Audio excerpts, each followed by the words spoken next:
nouvelle année scolaire. La rentrée scolaire est pour nous tous, enfants comme adultes, une journée remplie d'émotions. La peur et l'inquiétude se mêlent à la joie et à l'enthousiasme.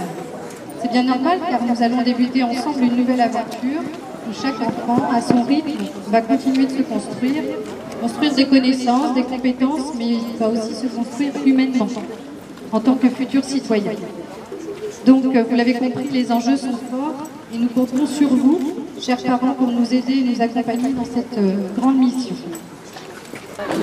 C'est une stabilité globale sur l'ensemble des 3 groupes scolaires. On a 568 élèves contre 578 l'année dernière. On a une très légère augmentation sur la Morlande, une augmentation pour le coup plus sensible à l'école élémentaire des Chaumes, où on a quand même une petite quinzaine d'élèves en plus, 13 élèves en plus. Au global, on a moins 10 parce qu'on a un petit fléchissement en centre-ville avec 86 élèves en élémentaire contre 107 l'année dernière, donc ça fait quand même une vingtaine d'élèves en moins, et 61 en maternelle contre 68, bon ça c'est plus conjoncturel, mais si vous voulez, grosso modo, nos 2 écoles Morlande-Chaume augmentent, et une école qui est un petit peu plus faible en effectif au centre-ville, qui est celle où on accueille le plus d'enfants de l'extérieur.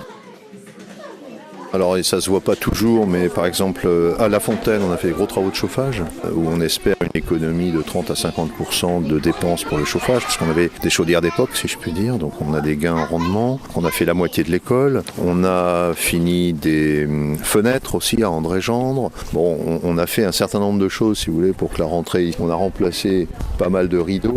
On prévoit un système d'ombrage des fenêtres. Accessibilité à Victor Hugo. On a fait surtout de l'entretien, de la réparation et de la mise en conformité du service alarme incendie, service électrique des portes, enfin tout ce système-là. On a fait au total à peu près 100 000 € de travaux sur nos 3 groupes scolaires, si vous voulez.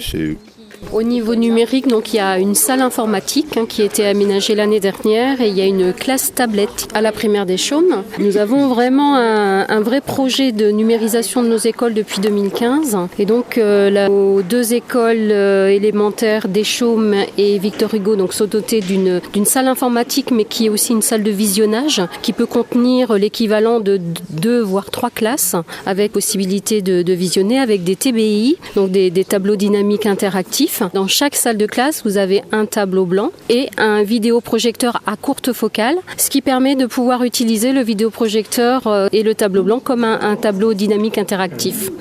Ce qui est intéressant, c'est que ça a été développé avec les équipes enseignantes. On peut, faire des choix au niveau municipal, équiper tout d'une certaine façon et s'apercevoir qu'une équipe pédagogique aurait préféré une salle dédiée, l'autre une salle mobile, certains ceci, d'autres cela, plutôt le tableau interactif, Donc ça a été réfléchi, puis petit à petit, en ayant un programme annuel d'équipement, on finit par aboutir à quelque chose d'équilibré et de généralisé.